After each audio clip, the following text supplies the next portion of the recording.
Welcome back to another technical deep dive here in the Debug Zone. Today we're tackling a big question and breaking it down with insights from other users. Hopefully this clears up some misconceptions and helps you get the answer you need.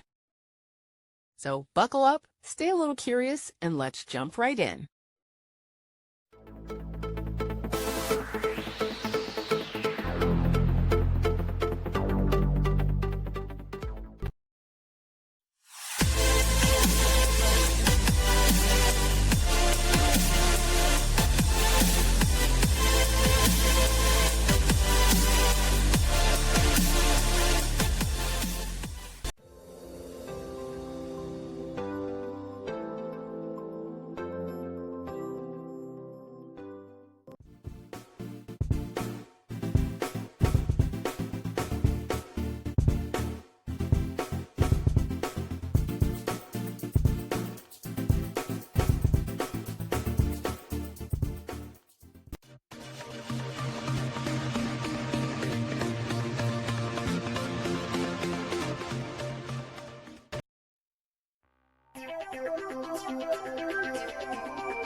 And that's a wrap.